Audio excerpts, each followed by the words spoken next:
Isaías capítulo 9, vamos ler aí do 1 ao 6, que diz assim: Mas a terra que foi angustiada não será entenebrecida, envileceu nos primeiros tempos, a terra de Zebulon e a terra de Naphtali, mas nos últimos tempos a enobreceu, junto ao caminho do mar, além do Jordão, na Galiléia das nações. Passa, Lucas. O povo que andava em trevas viu uma grande luz, e sobre os que habitavam na região da sombra da morte resplandeceu a luz. Pode ir, Lucas. Tu multiplicaste a nação, a alegria lhe aumentaste, todos se alegrarão perante ti, como se alegram na ceifa, e como exultam quando se reparte os despojos. Porque tu quebraste o jugo da sua carga, e o bordão do seu ombro, e a vara do seu opressor, como no dia dos midianitas. Porque todo o calçado que levava o guerreiro no tumulto da batalha, e todo o manto revolvido em sangue, serão queimados, servindo de combustível ao fogo. Porque um menino nos nasceu, um filho se nos deu, e o principado está sobre os seus ombros. E se chamará o seu nome, Maravilhoso Conselheiro, Deus Forte, Pai da Eternidade, Príncipe da Paz. Glória a Jesus. Papai, louvamos, engrandecemos e adoramos o teu nome. E suplicamos, Senhor, que o nosso coração agora venha se transformar numa terra fértil, Senhor, para poder receber a tua palavra e produzir a 100 por 1, Senhor. Que nada dessa vida venha se levantar para tirar, arrancar a preciosa semente dos nossos corações. Espírito Santo, precisamos da tua ajuda, Espírito de Deus. Que a tua palavra de sabedoria, de conhecimento, venha se mover no nosso meio agora, para a honra e glória do nome de Jesus Cristo. Amém. Glória a Jesus. Vamos lá. Lucas, volta para o verso 1. E fica nele aí. Sai daí não. Ó, nesse texto, além de se profetizar sobre o nascimento de Jesus, cerca aí de 750 anos antes de Jesus nascer, nós temos alguns outros detalhes. Porque não é só Jesus vir ao mundo. Antes dele vir ao mundo, coisas precisam ser colocadas no seu devido lugar. João Batista, ele veio com uma função daquele que iria endireitar as veredas do Senhor, ou seja, ele ia vir na frente, ele ia tirar as pedras, ele ia tapar os buracos, ele ia deixar o caminho preparado para Jesus vir e fazer a vontade do Pai aqui na terra. Mas não só João, tem aspectos proféticos que percorrem a Bíblia toda, que precisam ser corrigidos, precisam ser colocados no devido lugar, para que o plano de Deus se realize aqui na terra. E esse texto, ele tem algo de interessante. Ele fala assim, ó, a terra que foi angustiada, em outra tradução ele fala, não será mais angustiada. Lá atrás, ela sofreu, mas ela vai deixar de sofrer. Agora, o interessante é por que o profeta está falando disso. Da onde que ele tirou que a terra de Zebulon, de Naphtali, estava em trevas? Da onde que ele tirou que havia uma maldição sobre a terra? A Bíblia diz que Jesus, quando ele vem ao mundo, ele é levantado no madeiro e se faz maldição por nós. Por nós, seres humanos, pessoas, mas não pela terra. Tanto que Paulo diz lá em Romanos 8, que a terra ainda geme, por causa de uma palavra de maldição que o próprio Deus soltou sobre a terra em Gênesis capítulo 3. Jesus não quebrou a maldição da terra, mas ele nos deu autoridade para quebrar essa maldição sobre a terra. E antes dele vir, o profeta precisou soltar uma palavra, trazer à tona algo que era necessário, porque essa terra de Naftali e Zebulon fica ali na região da Galileia, e foi onde Jesus iniciou o seu ministério, na Galileia. Era necessário que uma maldição fosse quebrada, para que Jesus pudesse iniciar o seu ministério com êxito. Fica aí, Lucas, sai daí não. Lá em Gênesis, abre sua Bíblia aí, Gênesis capítulo 49. O Lucas fica quieto aí, Lucas, não muda não. Gênesis 49. Vamos entender que maldição é essa que estava sobre a terra. Gênesis 49. Você sabia que quando você abre a Bíblia e folheia as páginas, não no celular, mas na mão, os anjos ficam morrendo de inveja lá em cima? Porque eles não têm. E o apóstolo Paulo fala que os anjos aprendem conosco. Eles ficam doidos quando eles ouvem os barulhinhos das páginas. Assim, tum, tum, tum. Está na Bíblia, só você ler lá que você vai ver. Agora eles vão aprender mais um, ó, glória. Gênesis 49, 13 fala assim. Em Gênesis 49, papai Jacó, pastor Jacó, está no seu leito de morte, soltando palavras sobre a vida dos seus filhos. Jacó era pastor de ovelhas. E o pastor, ele tem autoridade para dar destino às ovelhas do Senhor. Porque o Senhor confia o cuidado das ovelhas aos pastores que estão aqui na terra. E eles podem abrir a boca para amaldiçoar, como eles podem abrir a boca para abençoar. Ele pode abrir a boca para te levar para o chão, como ele pode abrir a boca para te dar a direção do céu. Jacó estava ali para alguns filhos, ele abençoou. Para outros, ele amaldiçoou no seu leito de morte. E Jacó, Deus de Abraão, de Isaac e de Jacó. A Bíblia não fala que ele foi de Moisés, Samuel. É Deus de Abraão, Isaac e Jacó. O poder que os pastores de ovelha, o pastor Abraão, o pastor Isaac, o pastor Jacó, tinha diante de Deus. Porque depois deles, não eram mais pastores, agora eram profetas que se levantam. Presta atenção. Pastor Jacó falando do seu filho Zebulon. Zebulon habitará na praia dos mares. Os capixabas ficam tudo felizes, né? Vão morar na praia. Capixaba não, quem é de fora, que não tem praia. Oh, você vai morar na praia, fica tudo feliz. É ilusão, tá? Eu vim de São Paulo, estou aqui há 15, 17 anos. Se eu fui 10 vezes na praia, foi muito. Então, é ilusão, esquece. Zebulão habitará na praia dos mares. Servirá de porto de navios. E o seu limite se estenderá até Sidom. Pastor, aonde que tem maldição aí? Vai ter uma maldição terrível. Terrível.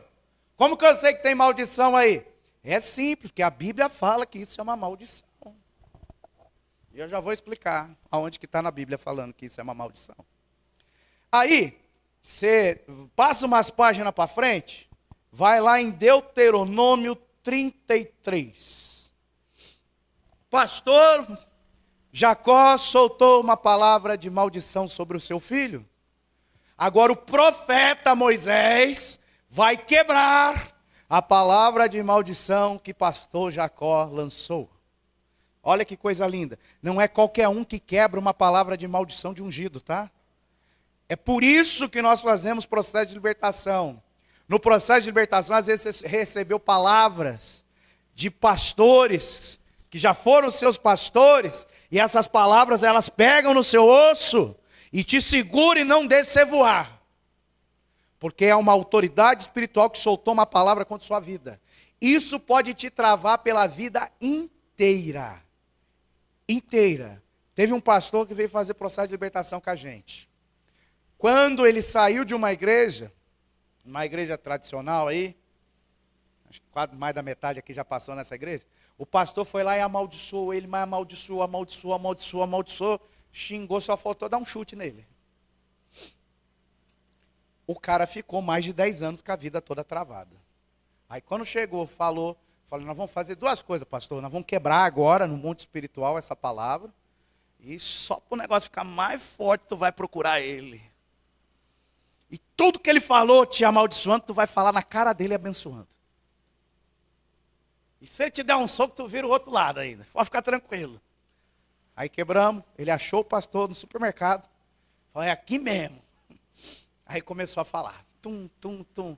Sabe o que o pastor fez? Começou a chorar no meio do supermercado. Me perdoa, eu falei aquele monte de coisa para você há 10 anos atrás. Sabe o que aconteceu com a vida desse pastor, o que veio fazer o processo? O carro do cara, em 7 meses, já tinham batido no carro dele mais de 10 vezes. Saía da oficina, batia, saía da oficina, batia, saía da oficina, batia. O cara trocou de carro depois. Oh, glória. Porque uma palavra lançada de maldição de ungido de Deus pode destruir totalmente a nossa vida.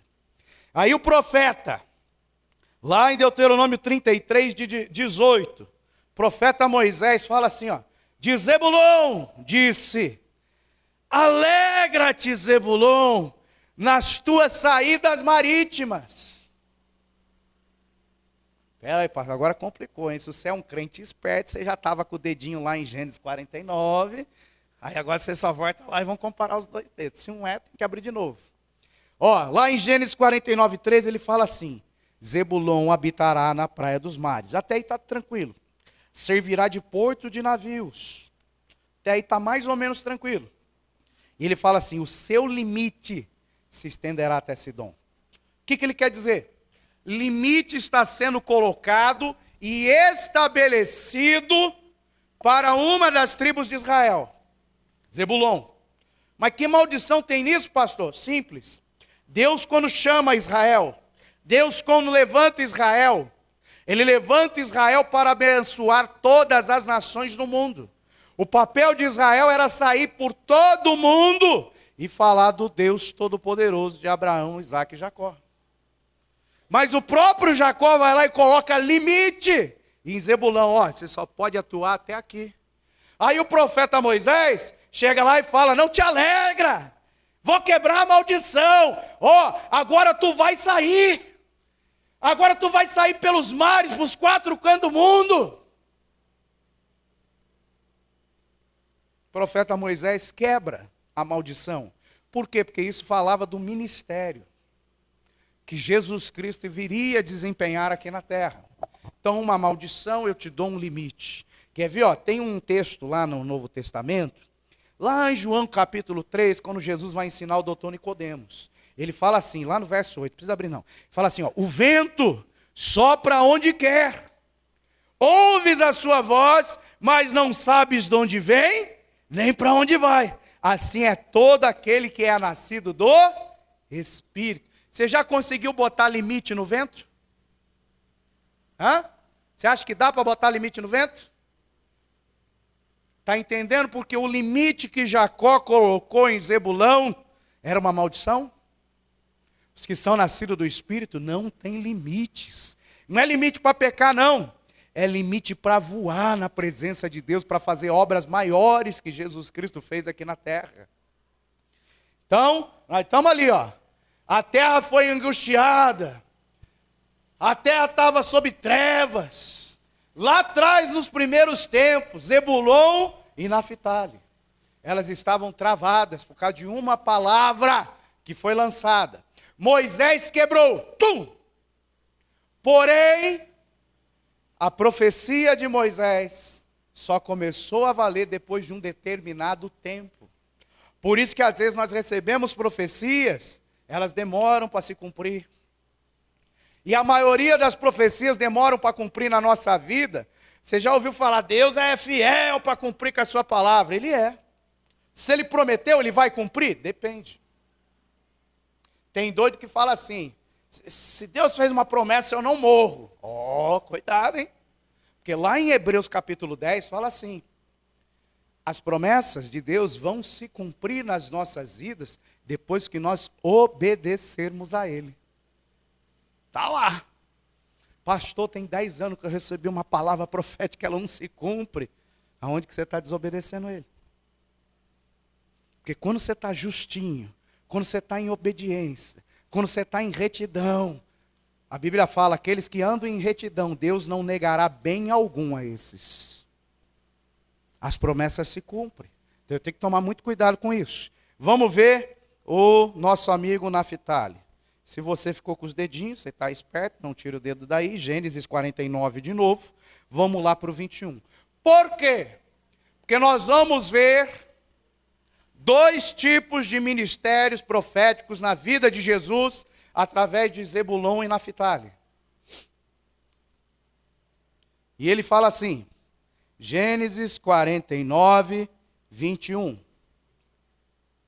Naftali é uma gazela solta. Zebulon estava preso, tinha limite. Naftali é uma gazela solta. Ele profere palavras formosas. Jesus, ele desenvolveu o ministério de Zebulon. Ficou ali no porto, na Galileia, em Israel. Ele não foi para as nações. Foi um ministério local. Porém, ele levantou uma igreja, e o apóstolo Paulo fala que a igreja também se chama o corpo de Cristo aqui na terra. A igreja, vai, Jerusalém, Judeia, Samaria, até onde? Até onde o mar te leva, até os confins da terra. O nosso amigo Naftali, ele tinha um chamado, diferente de Zebulon. O chamado de Naftali é um chamado evangelístico. Olha o que Jacó profetiza para o seu filho no leito de morte. Está falando, filho, tu vai ser evangelista. Tu vai ganhar almas. O poder das nossas palavras como autoridade sobre a vida dos nossos filhos vai determinar o futuro deles. Ele está falando, Naftali, tu és uma gazela solta. Nada te prende. Tu vai saltar, vai fazer com alegria. O quê? Você vai proferir palavras formosas.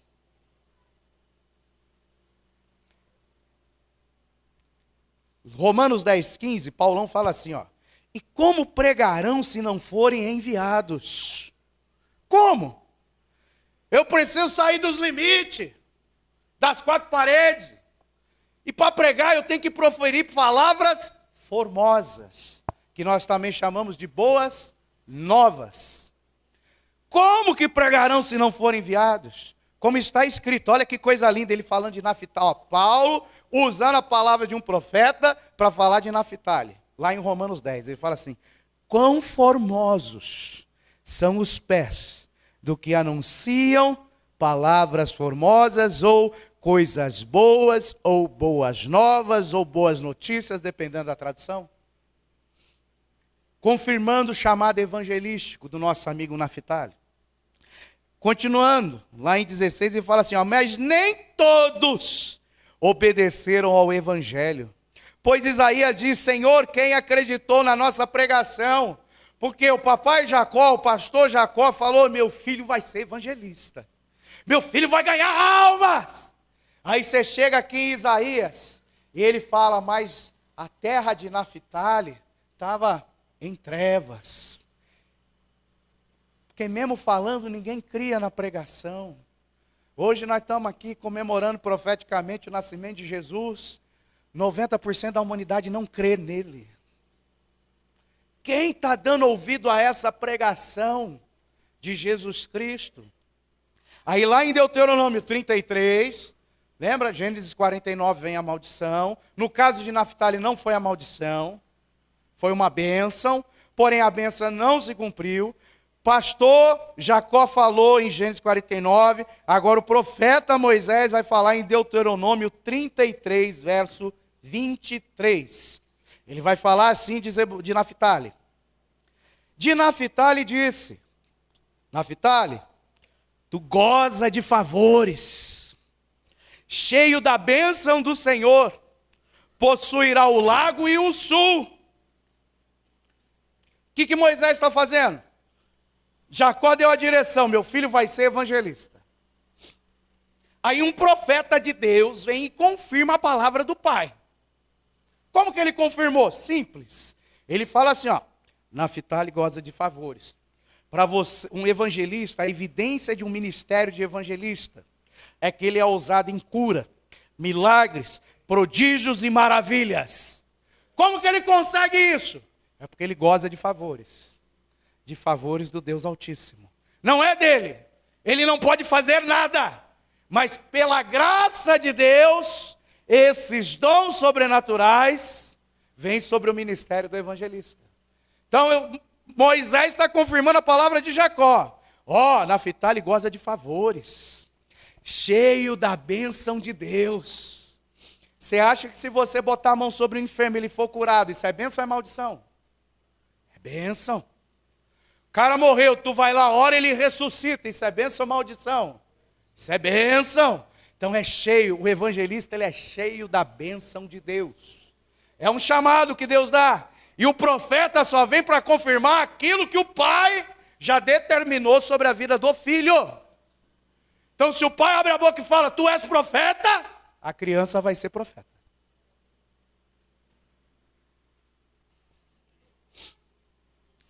Para confirmar, o evangelista ele fala assim, possuirá o lago e o sul. O evangelista ele tem unção para ganhar territórios. Ele tem unção para chegar no bairro e ganhar o bairro. Ele tem unção para chegar no prédio e ganhar o prédio. Ele tem unção para chegar na cidade e ganhar a cidade. Ele possuirá territórios. Bênção confirmada por Moisés.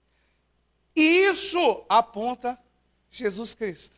Porque quando Jesus Cristo veio a essa terra, ele se fez homem, habitou em nós, entre nós, em Atos 10, 38, fala assim, como Deus ungiu a Jesus de Nazaré com o Espírito Santo e com poder, com bênçãos. Ele gozava do favor de Deus, o qual andou por toda parte, do lago ao sul, fazendo bem, curando todos os oprimidos do diabo, porque Deus era com ele.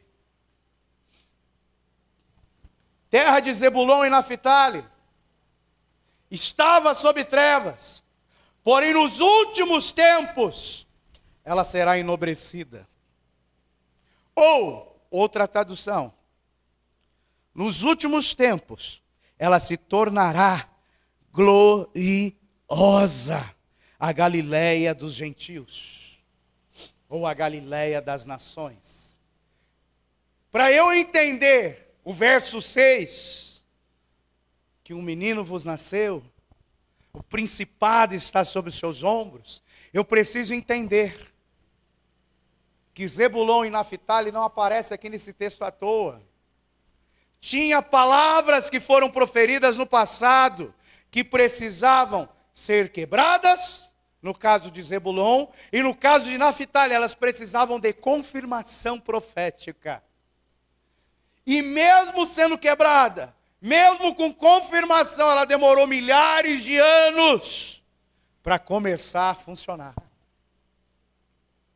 Porque ainda existe um povo de coração duro para entender que Jesus Cristo morreu por nós, que Jesus Cristo nos ama, que Jesus Cristo ainda cura, que Jesus Cristo está vivo. Tem gente que não entende. A minha filha, quando eu cheguei na casa do meu avô em Campinas, ela foi tomar água, a gente estava na sala, meu avô já com 86, 80 e algumas coisas lá.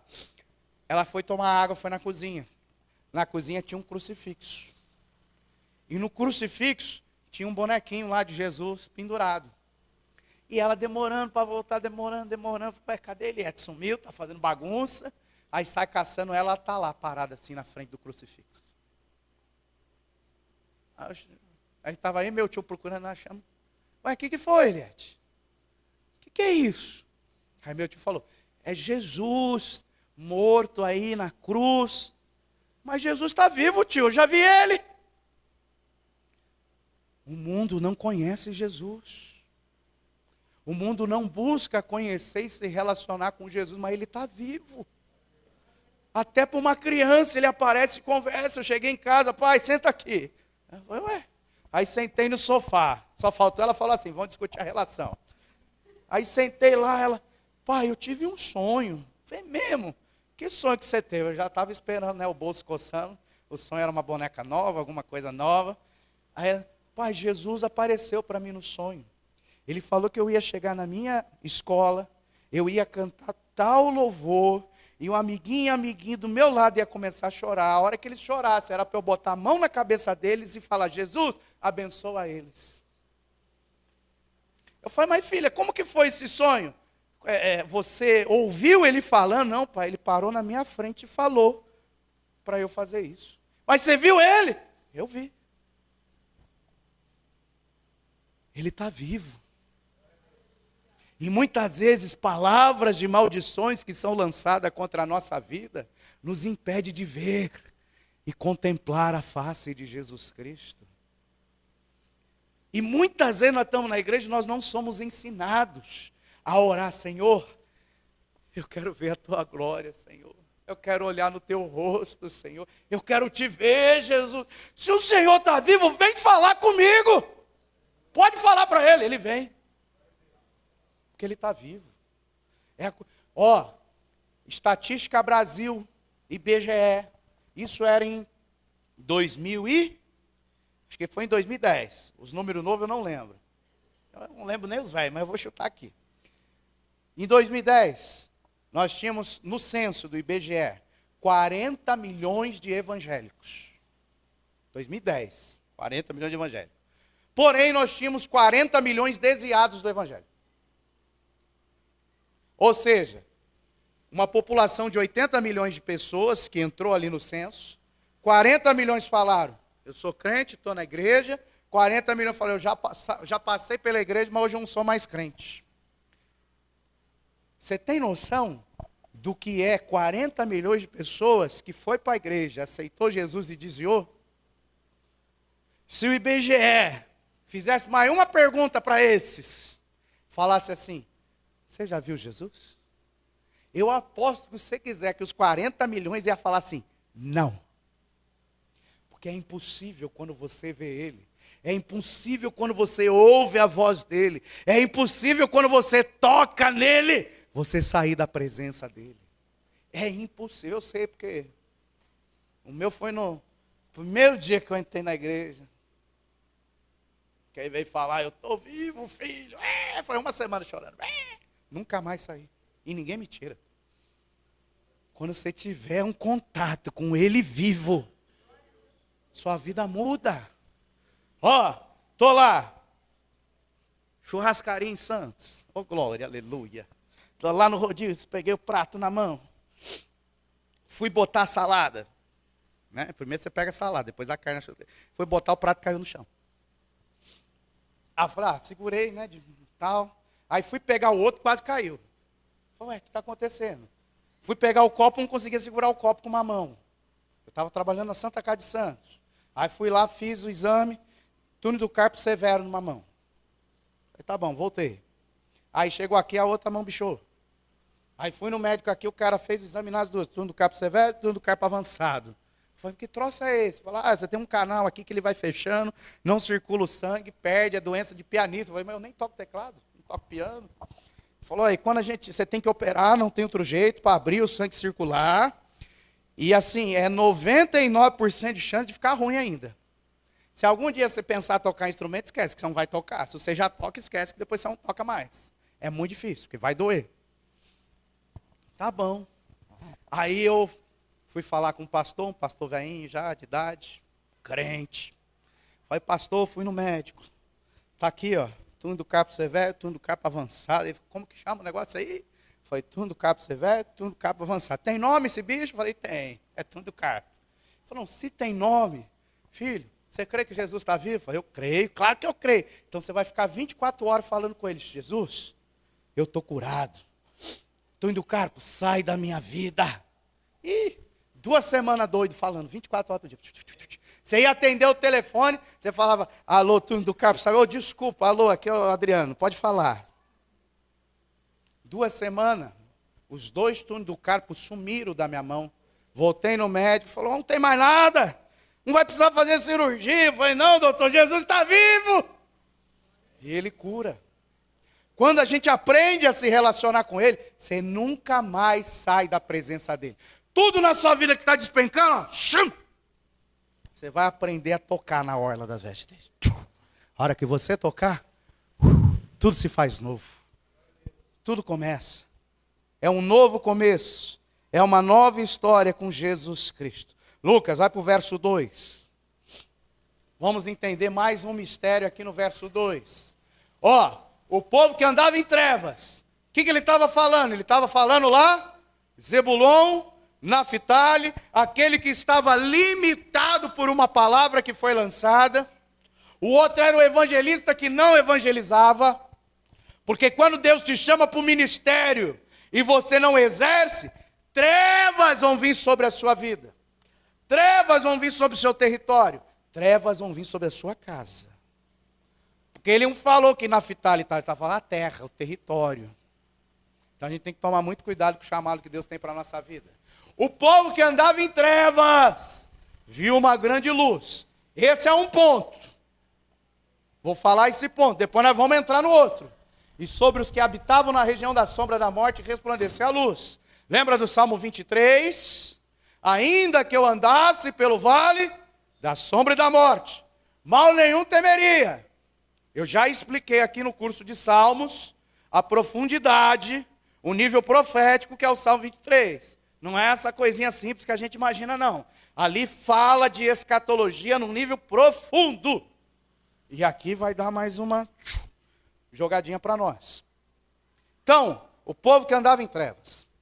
Não precisa abrir não. Lá em Gênesis, capítulo 1, verso 1, ele é bem facinho, ele fala assim, no princípio criou Deus os céus e a terra. Ponto.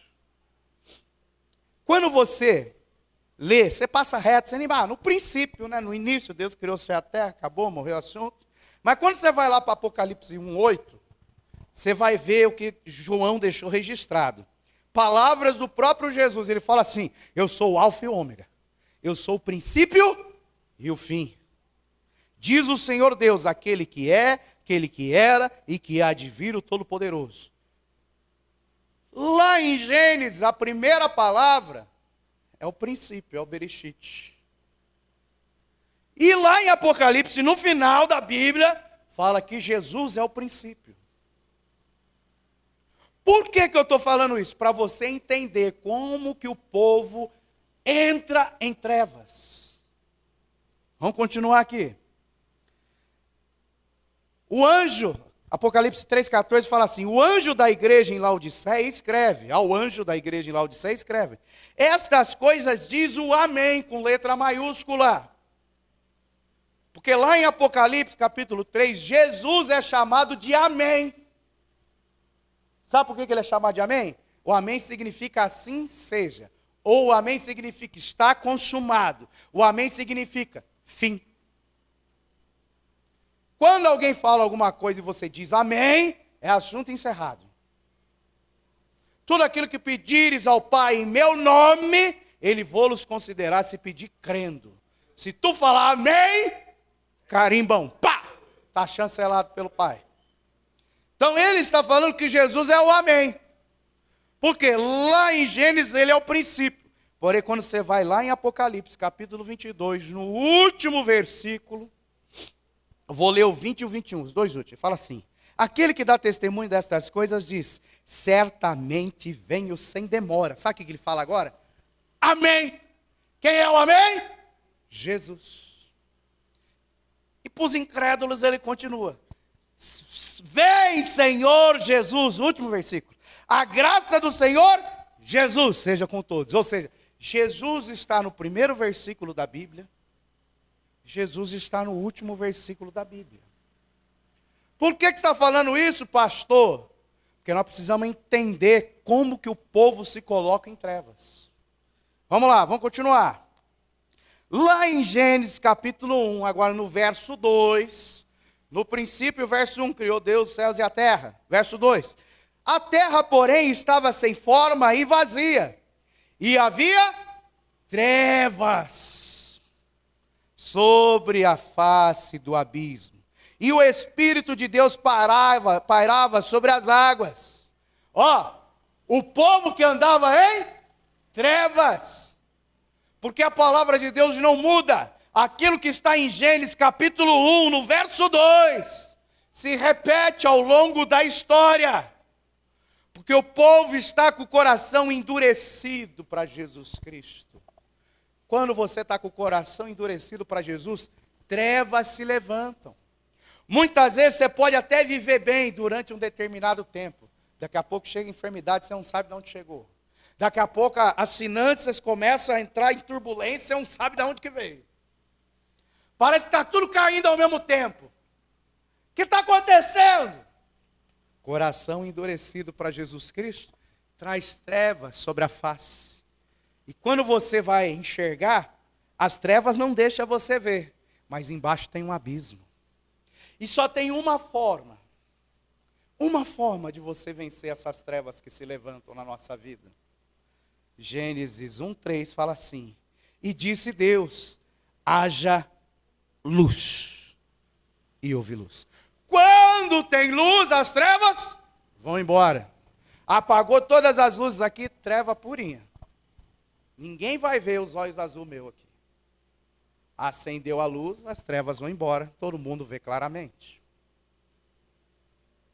Mas, pastor, o que você está querendo falar com isso? É simples. O povo que andava em trevas viu uma grande... Mas Deus está falando haja luz desde Gênesis. Aqui, ó, vou fazer as contas. 2, 4, 750. Ó, vamos lá, 4.000 anos depois que Deus disse haja luz, que o povo foi começar a ver a luz. E a gente fala, a gente prega, a gente ensina. A gente fala, a gente prega, a gente ensina, a gente fala, a gente prega, a gente ensina. É Bíblia, Bíblia, Bíblia, Bíblia. E o povo não quer Jesus. Eles estão em trevas. Mas uma hora, eles vão ver uma grande luz. Só que sabe como que eles vão ver a luz? Pelo ouvido. Já ensinei aqui, você sabe que Deus, Ele não recebe o nosso louvor aqui, né? Você canta aqui bonitinho, dá glória a Deus, está subindo, quando chega para Ele, não chega no ouvido, né? Todo mundo sabe disso, né? Ele não ouve, Ele cheira. Porque o nosso louvor, a nossa adoração, sobe para Ele como um incenso de cheiro suave, penetra nas narinas de Deus, não é no ouvido. A pessoa, ela vai sair das trevas, não quando ela vê a luz, mas quando ela ouvir a luz.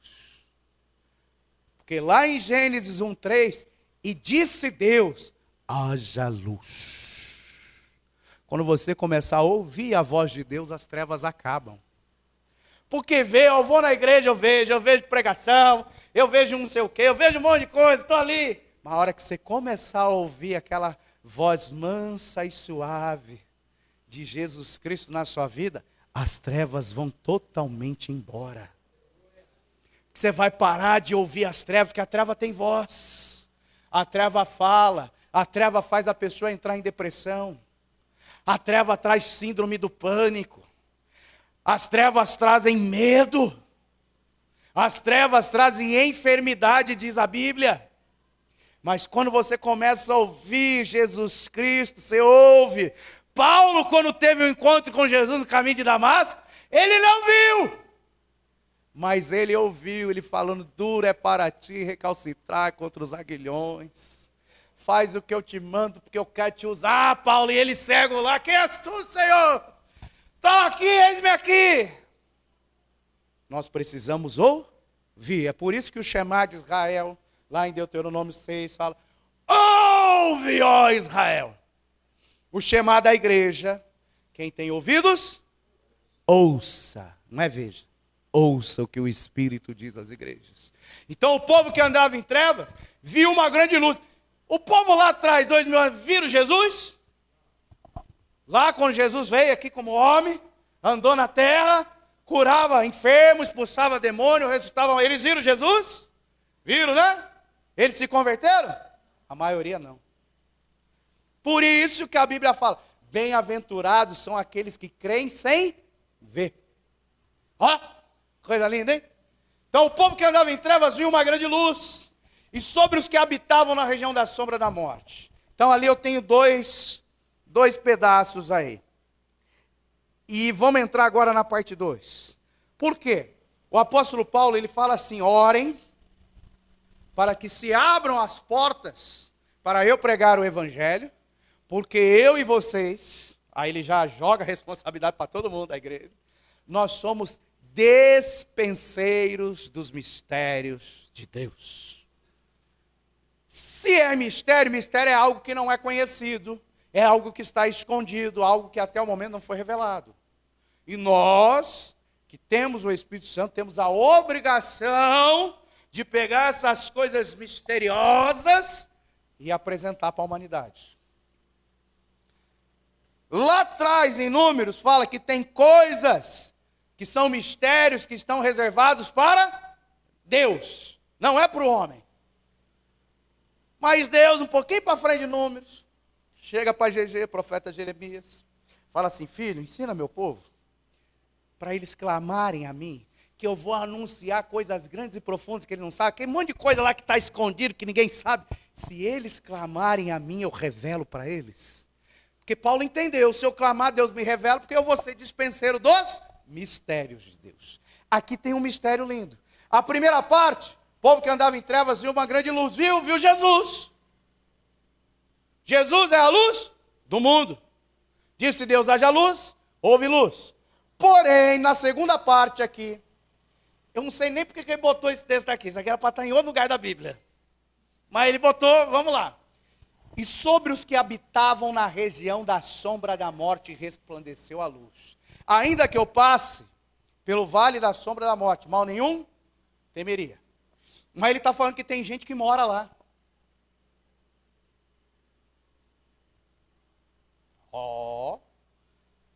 Davi, ele recebeu o espírito de profecia para falar: ainda que eu passe pelo vale da sombra da morte.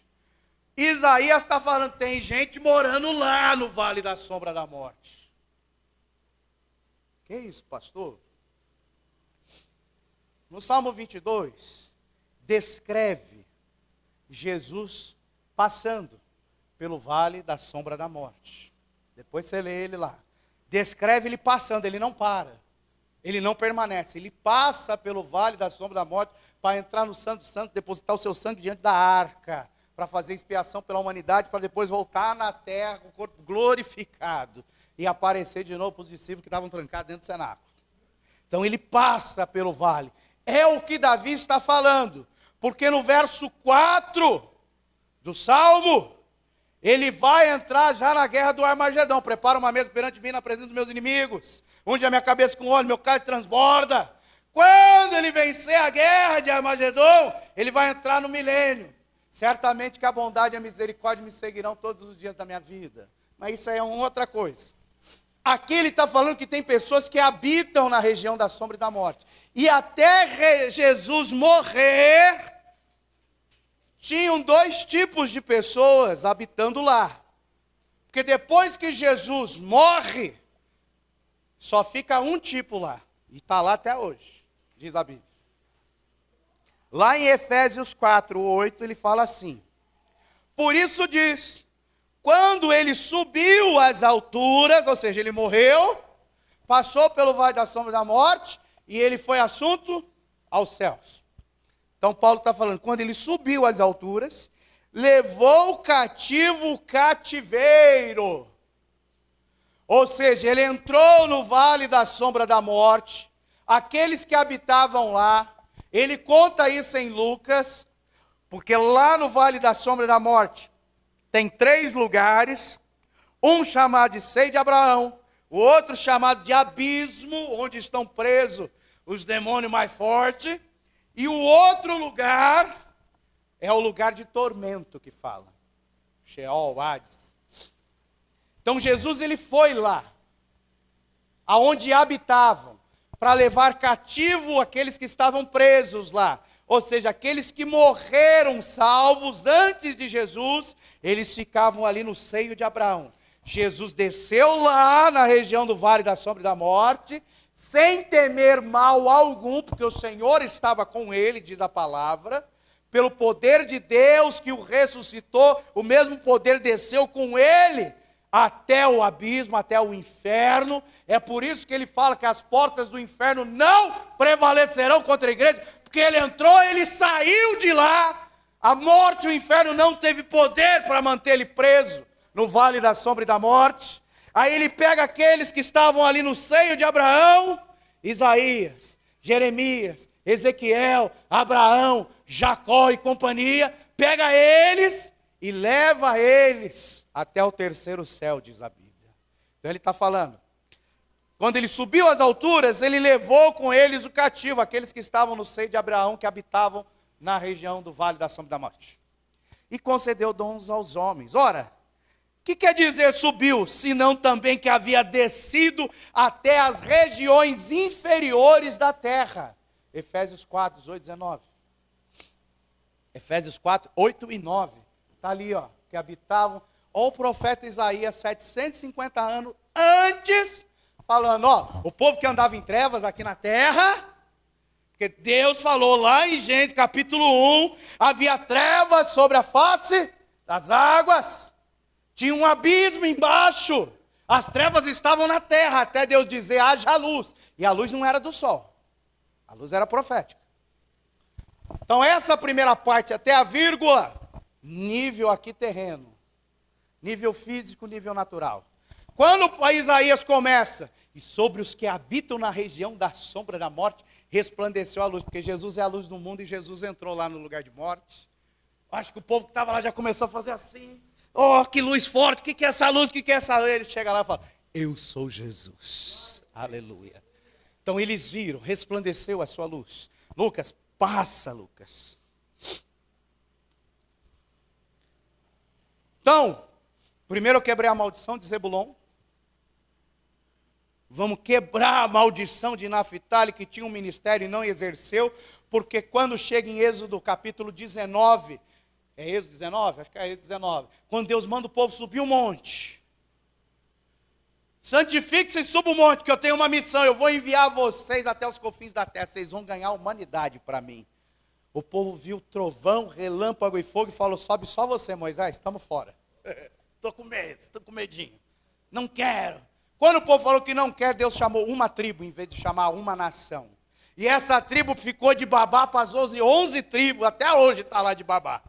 Quando era para a nação toda de Israel sair por toda a terra pregando o evangelho, fazendo discípulo, ganhando alma. Verso 1, quebrei a maldição? Verso 2, quebrou a maldição, a luz chega e sua vida começa a mudar. O sobrenatural começa a acontecer. Isso é o poder de você aceitar Jesus e se entregar de coração para Ele. O que vai começar a acontecer? Ó, presta atenção lá, o que vai começar a acontecer? Tu multiplicaste a nação, a alegria lhe aumentaste, todos se alegrarão perante ti, como se alegram na ceifa, como exultam quando reparte os despojos. Se ele está falando que depois de ver a luz, Jesus é a luz, depois de você aceitar Jesus, essas coisas boas vão começar a acontecer, porque elas não aconteciam. As trevas traz o contrário, vai multiplicar a nação. A nação não crescia, não se multiplicava, tinha maldição em cima. Quando a luz vem, a maldição é quebrada. Ó, a alegria lhe aumentaste, porque eles eram tristes, eles estavam debaixo de trevas, cativeiros, sofrimentos. Todos se alegrarão perante ti, porque o reino de Deus não é comida nem bebida, mas ele é a alegria do Espírito Santo. Como se alegraram na ceifa. Sabe o que é a ceifa? É a colheita. Pastor, o dinheiro entra no final. Dinheiro entra não, calma. Ó, vamos lá, dia 5 é para ele cair na conta. Eu não sei o que acontece no banco, que dia 5 não foi nem o cheiro, já acabou. E mal entra, sai. Tum, não sobra nada. É a ceifa, você não consegue colher nada. Mas ele está falando, você vai se alegrar na ceifa, porque vai começar a sobrar. Vai começar a entrar as coisas, ela não vai mais sumir. Porque agora você está debaixo da luz. E como exultam, exultar é você saltar de alegria, dar um salto mortal de alegria. Quando se reparte os despojos, sabe o que é despojo? Despojo é quando o inimigo vem e rouba aquilo que é seu. Ele tira de você. Às vezes ele te tira um filho e leva lá para as drogas. Às vezes ele vai lá, rouba um negócio seu. Às vezes vai lá e rouba um casamento. Ele rouba a sua alegria, ele rouba a sua saúde. O inimigo vem, ele vem para roubar, matar e destruir. Mas aqui está falando, que você vai tomar de volta aquilo que eles levaram. O despojo é você tomar da mão do inimigo tudo que está com ele. Não vai ficar mais nada na mão dele. É o filho que ele levou para as drogas, você vai tomar de volta o filho. Por quê? Porque agora você tem luz. Então são benefícios. Primeiro, ele fala, tens multiplicado este povo. Ou seja, quando você se entrega a Jesus, você vai ter vida e vida com abundância. Porque o reino de Deus não é divisão, ele é multiplicação. Eu te dei uma mina, tu tem que produzir pelo menos 2. Eu te dei 5, você tem que produzir 10. O reino de Deus é multiplicação. A alegria que esse mundo não tem, você só vai encontrar com Jesus Cristo quando você for iluminado por Ele. A ceifa, a colheita, a prosperidade, fim de miséria, despojo, restituição. Vai para o 4, Lucas. No 4 ele continua a bênção. Porque tu quebraste o jugo que pesava sobre eles. Ou seja, tem pessoas que estão em casa e elas começam a ver vultos.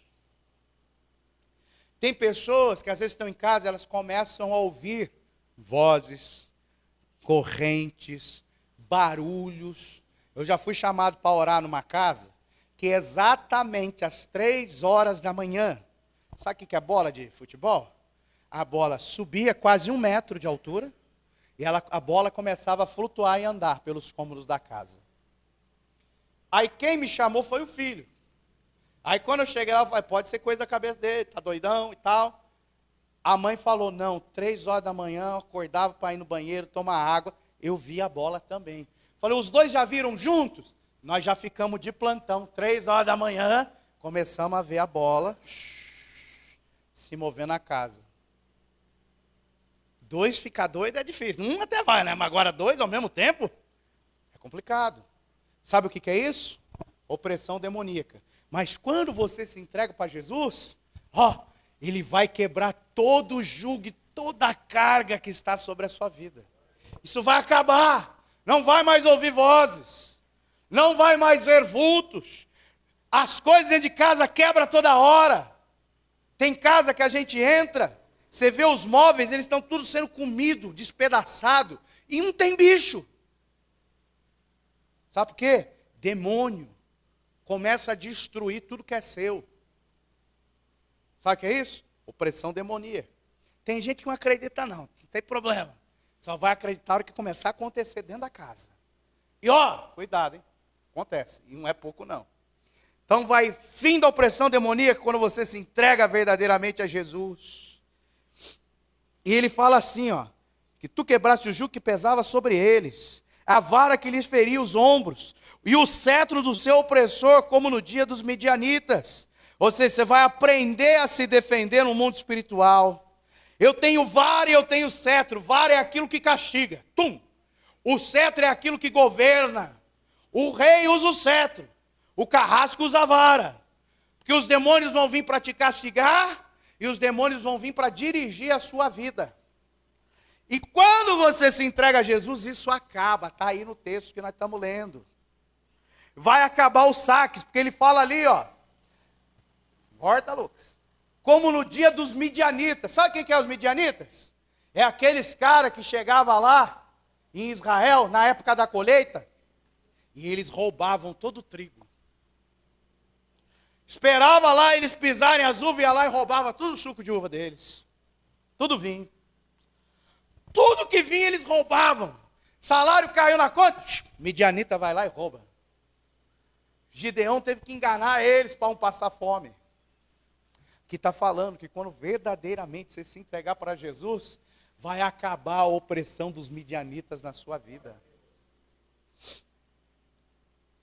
Agora para passar, Lucas. Então, ou seja, verso 1, quebramos a maldição de Zebulon e Naphtali. Verso 2, a luz vai começar a brilhar no local onde havia trevas, e às vezes as trevas estão sobre a minha vida. Às vezes a treva está sobre a minha casa, às vezes a treva está sobre a vida do meu filho, da minha esposa, do cônjuge, está no meu local de trabalho, está nos meus negócios. Só que quando a luz brilha, não tem lugar para as trevas. E os benefícios do verso 3 e 4 vão vir sobre a nossa vida. E olha o que ele fala no verso 5. Esse aqui é um pouquinho difícil de entender. Porque ele fala assim, ó, porque todo calçado que levava, ou outra tradução, porque toda bota com que anda o guerreiro no tumulto da batalha e toda veste revolvida em sangue serão queimadas, servirão de pasto ao fogo. Ou seja, toda luta, toda tempestade, toda dificuldade que nós passamos, ei, ó, acabar. Sabe por que vai acabar? Eu garanto. Olha o que acontece. Lá em Isaías 60, nós estamos em Isaías 9, né? Lá em Isaías 63, ele começa a falar assim: quem é este que vem de Edom? Edom era uma terra inimiga de Israel. E de Bosra, com vestes tintas. Este que é glorioso em sua vestidura, que marcha com sua grande força. Quem marcha é soldado, certo? Acabei de papel ainda. Vamos lá. Eu que falo em justiça, poderoso para salvar. Quem é poderoso para salvar? Jesus. Não precisa nem chamar as crianças para responder. Jesus. Aí fala assim: por que está vermelha a tua vestidura? E as tuas vestes como daqueles que pisam uvas no lagar? Aí ele responde: eu sozinho pisei no lagar, e dos povos ninguém se achava comigo. Eu os pisei na minha ira e os esmaguei no meu furor, e o seu sangue salpicou as minhas vestes, e manchei toda a minha vestidura, porque o dia da vingança estava no meu coração, e o ano dos meus redimidos é chegado. Quando nós nos entregamos para Jesus, só para ficar mais fácil, 2 Crônicas 20, 17. Quando nós nos entregamos para Jesus, é Ele que entra na guerra por nós. Não sou eu que preciso entrar lá, me matar. Não. Eu só dobro o joelho. Sabe o que acontece quando o crente dobra o joelho? 2 Crônicas 20, 17. Quando o crente dobra o joelho, acontece assim, ó. Você vai ouvir ele falando: nesta peleja, filho, filha minha, não tereis de pelejar. Parai! Você está de joelho, né? Está de joelho orando? Aí ele vai falar assim: ficai de pé. Quando ele mandar você ficar de pé, a vitória já chegou. Aí ele fala assim, ó: ficai de pé, vede a salvação do Senhor para convosco. Ó Judá e Jerusalém, não temais, nem vos assusteis. Amanhã, porque o choro pode durar uma noite, mas pela manhã, vem a vitória, vem a alegria. Amanhã, saí-lhes ao encontro, porque o Senhor será convosco. É Ele que vai pisar as uvas no lagar. É Ele com a bota, com o seu calçado, que vai pisar o campo de batalha com o sangue dos inimigos que se levantam contra as nossas vidas. É Ele. Por quê? Porque eu estou entregando verdadeiramente minha vida a Ele. Lucas, vai para vocês. E para a gente fechar. Estou correndo aqui. Ó. Depois de tudo isso, quebrei a maldição de Zebulon, Naftali. Para quê? Para que o evangelho pudesse alcançar toda a terra, todo o confim da terra com Zebulon. Para que os evangelistas com sinais, cura, prodígios e maravilhas pudessem ganhar as almas. Porque lá em Mateus 11, Jesus fala assim: ai de ti, Corazim, ai de ti, Betsaida, ou seja, cidades de Israel. Ai de vós! Porque se os milagres que eu operei aqui no meio de vós, fosse operado entre os gentios, há muito que eles já tinham se convertido. Posso te contar uma coisa? Tira Israel do mapa, sabe aquele pedacinho de terra lá, Israel? O resto do mundo é chamado de gentil. Aonde se operar prodígios, sinais e maravilhas, curas e libertações, você vai ver salvação, salvação, salvação, salvação, porque é Jesus que falou. Sabe por que as igrejas não crescem?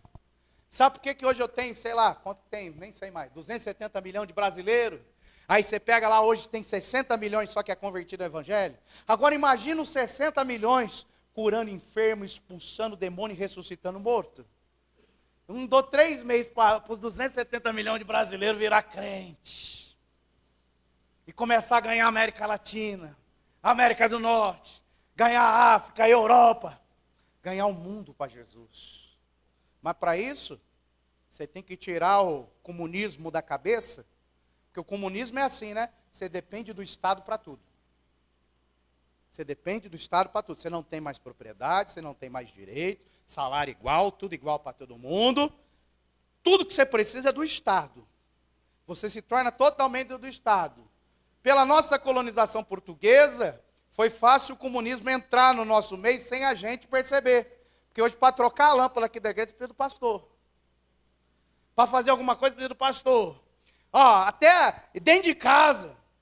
Às vezes é tão fácil a mulher pegar esse cara, estou dando um recado aqui. A mulher pegar esse cara e trocar a lâmpada. É tão fácil. Não, mas precisa do marido ir lá.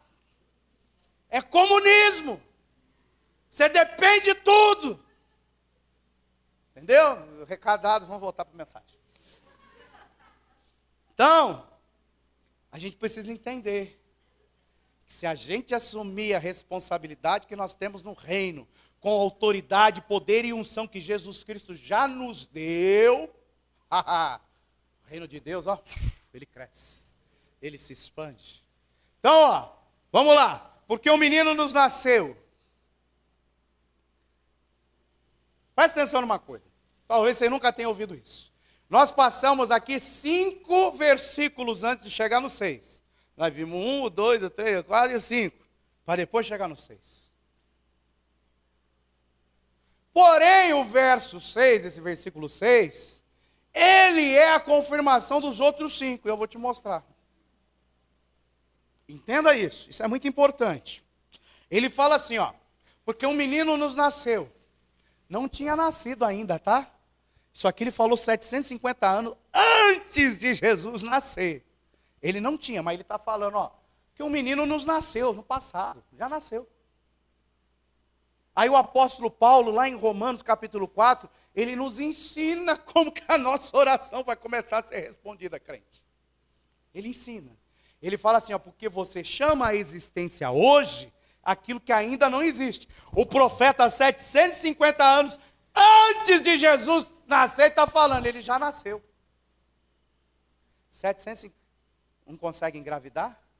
Já pode dar nome para o filho. Ele já nasceu. Fale o nome crendo, daqui 9 meses ele está na tua mão. Pode ser mioma, pode ser útero, sei lá o quê. Pode ser, não tem útero, não tem útero. Fala o nome da criança. Chama ela à existência, 9 meses ela está na sua mão. Tem gente aqui que ficou 9 anos para engravidar. Janeirão aí vai nascer, tomara que nasça no dia do pastor, para nunca esquecer a data do aniversário do pastor, e sempre dá presente do pastor. Oh, aleluia, recado está dado também. Ele chama a existência aqui que não existe. Isso é fé. Fala, Senhor, me dá essa caneca, Senhor. Mas a caneca você está vendo, é fácil de pegar, ele não vai dar não. Agora chama a existência algo que não existe ainda. Você vai começar a ver milagre de Deus. Mas isso aqui é coisa de oração, vamos lá. Um filho se nos deu. E o principado, quando ele fala de principado, ele está falando de poder para reinar. O principado está sobre os seus ombros. E se chamará o seu nome. Tem Bíblia que está diferente, não tem a vírgula no primeiro nome. É um nome composto, maravilhoso conselheiro. Essa está com vírgula. Maravilhoso conselheiro. Deus forte, Pai da eternidade, Príncipe da paz. Nós passamos 5 versículos anteriormente, né? Lucas, volta no 1, rapidinho aí. Ó, o que aconteceu com o 1? O 1 tinha uma palavra de maldição que foi transformada em bênção. Foi transformada a palavra. O que você acha que um conselheiro faz? Conselheiro dá palavra. E sabe o que é lindo? Sabe o que é maravilhoso? É quando a palavra muda as coisas. Por isso que no verso 1 é a aplicação do maravilhoso conselheiro. Porque ele mudou o destino de duas nações. Maravilhoso conselheiro. Vai para o 2, Lucas. Vai para o 2. O povo que andava em trevas viu uma grande... O povo que andava em trevas viu quem é a luz? Jesus. Quando você tem um encontro com Jesus, o teu nome é escrito no livro e você vai viver eterna com Deus. Porque agora, quando você aceita Ele, Ele se revela a você como o Pai da eternidade. Primeiro é necessário você ouvir o maravilhoso conselheiro. Tem pessoas que só de ouvir o conselheiro, chamar de boas novas do Evangelho, já se entrega para Jesus. Tem pessoa que é ruim, precisa ouvir a palavra e ver uma maravilha, ver um sinal acontecendo para se entregar para Jesus Cristo. Por isso que é maravilhoso conselheiro, porque eu não vim a vós com simples palavras de sabedoria humana, mas eu vim na demonstração de maravilhas, do poder do Espírito Santo de Deus. É palavra e poder, conselho e maravilhas. Maravilhoso conselheiro. Verso 1. Aí você se entregou para ele. Agora ele se torna, 2 Lucas, agora ele se torna o Pai da eternidade. Porque agora você vai andar na luz. Assim como na luz Ele está, e teremos comunhão um com os outros, e o sangue de Jesus nos purifica de todo pecado, porque agora Ele se tornou o Pai da eternidade para você. Só Ele pode te dar a vida eterna. Lucas 3. Ouviu a palavra? Creu? Viu os milagres? Se entregou para Ele? Maravilhoso conselheiro na palavra e no poder? Pai da eternidade, porque agora você está salvo, seu nome escrito no livro da vida. O que o reino de Deus te oferece? O reino de Deus não é comida nem bebida, mas o reino de Deus, ele é justiça. O reino de Deus, ele é a alegria do Espírito, e o reino de Deus é paz. Eis aqui o que o príncipe da paz vai te dar. Vai começar a multiplicar as coisas na sua vida, vai te trazer alegria, vai te trazer prosperidade. Aquilo que lhe foi tomado, Ele vai trazer de volta. Você vai começar a ter paz na sua vida. Ele vai se revelar como o príncipe da paz. Verso 1, maravilhoso conselheiro. Verso 2, Pai da eternidade. Verso 3, príncipe da paz. Vai para o 4, Lucas. Está acabando as opções aqui. Quando ele chega no 4 e no 5, ele vai se revelar como Deus forte. Porque é o Deus forte, Jesus Cristo de Nazaré, Senhor dos Exércitos. É Ele que quebra todo jugo. É Ele que vai tirar o jugo do seu ombro. É Ele que vai destruir a vara do opressor. É Ele que vai acabar com os midianitas. 5, Lucas. Olha lá. É Ele que vai pisar no seu lugar no campo de batalha. É Ele que vai destruir o inimigo. É as vestes dele que vão ser salpicadas com o sangue do inimigo. Porque Ele vai se revelar como Deus forte na sua vida. Ele diz, no mundo tereis aflições. Mas quando eu ouço o maravilhoso conselheiro, quando Ele se torna o Pai da eternidade, Ele começa a reinar na minha vida como príncipe da paz. O inferno se levanta e Ele vem e entra como Deus forte e poderoso para curar, para quebrar o jugo. Está entendendo? Que antes de chegar no verso 6,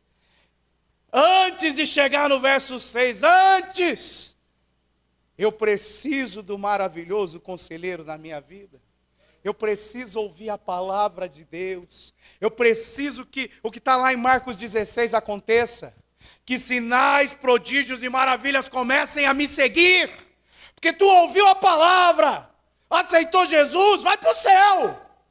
Mas esses sinais, essas maravilhas seguirão os que creem. Isso tem que ser real e verdadeiro nas nossas vidas. Porque quando isso for real e verdadeiro, O Pai da eternidade e o Príncipe da paz vai estar de braços abertos para te receber. E qualquer dificuldade que se levantar, você vai conhecer verdadeiramente quem é o Senhor dos exércitos, Deus forte e poderoso na batalha. Sabe o que é isso? Isaías 9, de 1 a 6, nós chamamos de processo da salvação. Processo da salvação. Quando a palavra do conselheiro nos alcança de forma maravilhosa, com sinais, prodígios e maravilhas. Onde por muitas vezes é necessário ele se revelar como Deus forte, quebrando as correntes, destruindo o cativeiro, para que a palavra penetre em nosso coração, para que nós possamos recebê-lo como o nosso Pai, o Pai da eternidade, para nós passarmos a desfrutar da paz que só o príncipe da paz pode trazer. Essa paz que excede todo o nosso entendimento. Esse é Jesus! Esse é o Jesus que eu sirvo! Esse é Jesus que está vivo! E de forma profética, esse é o Jesus que hoje, dia 25 de dezembro, nós comemoramos de forma simbólica e profética o seu nascimento. É mais do que o peruzinho, oh aleluia, o pernilzinho, oh glória, aquelas comidas gostosas. É mais. Tem tudo, algo maravilhoso e especial envolvido, que só aqueles que creem de todo o coração que Ele está vivo, que Ele fala, que Ele opera, que Ele cura, que Ele liberta, que Ele salva, pode desfrutar. E tem muitas pessoas que não entendem. A Bíblia é toda profética. A Bíblia é toda profética. E atos proféticos são feitos do Antigo ao Novo Testamento e até nos nossos dias. Aí eu queria só para fechar que você entendesse uma coisa. Porque tem muito crente ignorante. Muito. Presta atenção nisso aqui, ó. Ele falava assim, ó, o povo que andava em trevas. O que é trevas? É o povo que estava envolvido com paganismo. Vou chamar de festas pagãs, muitos rituais, muitas coisas. Viu uma grande luz. O que é a luz hoje para nós? Hoje é a comemoração do nascimento de Jesus. Jesus nasceu 25 de dezembro? Não nasceu. Ele nasceu na época de outubro, festa dos tabernáculos. A Bíblia dá sinais sobre isso. Ninguém sabe o dia certo, mas foi naquela época, porque ocorreu um censo que está registrado até hoje em Roma. Jesus não nasceu em dezembro. Mas, de forma profética e simbólica, foi escolhido esta data para comemorar. Por quê, pastor? Vou explicar. Ó, no lugar, lá no Egito, tinha 10 entidades demoníacas. Já ouviu falar das 10 pragas do Egito? Era Deus confrontando as 10 principais entidades demoníacas que oprimiam o Egito. Eram 10 demônios que eram adorados no Egito. Deus veio e confrontou e venceu os 10. Beleza. E lá no Egito, para cada uma dessas 10 entidades, isso é história, tá? Não é Bíblia não, isso é história. Para cada uma tinha uma festa. Era a festa da fertilidade, era a festa de não sei o quê, era a festa da colheita, era a festa de tal. Porque as entidades exigiam que o povo comemorasse o dia da entidade. Então Deus desbancou 10 entidades e estabeleceu uma festa no lugar das 10. Qual foi a festa que Deus instituiu? Páscoa. Mas peraí, pastor, você está falando que tinha uma festa demoníaca, aí Deus mandou comemorar outra festa? Exatamente. Porque aonde abundou o pecado, vai superabundar a graça. Os ignorantes não entendem isso não. Já ouviu falar de festa das colheitas ou Pentecostes? Uma das festas que era comemorada no mundo antigo, desde a fundação do mundo. Se você for estudar lá os sibérios, os mesopotâmios e não sei o quê, tudo história, tá? Tudo nos livros de história. Você vai ver que uma das principais entidades, deusas que eles veneravam e veneram até hoje, é a deusa da fertilidade, que faz a terra produzir. dá o alimento da terra. Deus vai lá, tira o povo do Egito e manda instituir uma outra festa, chamada de festa da colheita. Enquanto eles lá comemoravam, naquele dia, a festa para essa entidade da fertilidade, eu falo, no mesmo dia vocês vão comemorar a festa das colheitas dos primeiros frutos, chamada-se Pentecostes. Porque aonde abundou o pecado, superabundou a graça. Ou seja, inúmeras festas e símbolos bíblicos, simbolismo bíblico, surgiram em períodos posteriores à festa pagã. Ou seja, primeiro começou o paganismo, para depois Deus estabelecer a festa dele. Aí o pessoal vem e fala assim, ô pastor, mas o Natal era adoração ao Deus Sol. E era mesmo, em várias culturas. Ah, mas o Natal vem do nome lá de um santo, seu natalino, que entregava presente para as crianças carentes. Aí não tem nada de demônio, aí o cara está fazendo bem e os ignorantes acham que está no mal. Mas Natal, a comemoração, é do Deus Sol. Mas na minha Bíblia, fala que Ele é o Sol. Ele é o Sol da justiça. Por quê? Dia 25 de dezembro, lá atrás eles comemoravam a festa do Deus Sol. Que bichinho que fica ali em cima brilhando. Aí Deus usou um santo homem de Deus para falar, não, no dia 25, não é mais aquele Deus Sol. Agora nós vamos comemorar o nascimento do Sol da justiça. Porque aonde abundou o pecado, superabundou a graça. Para fechar, Romanos 5, 20 e 21. Veio, porém, a lei para que a ofensa abundasse. Mas aonde o pecado abundou, onde era festa pagã, onde se adorava demônios, agora superabundou a graça. Para que assim como o pecado reinou na morte, também a graça reinasse pela justiça para a vida eterna por Jesus Cristo nosso Senhor. O mundo inteiro hoje está comemorando o nascimento do Filho de Deus. Eles crendo ou não, eles estão comemorando. Sabe o que é isso?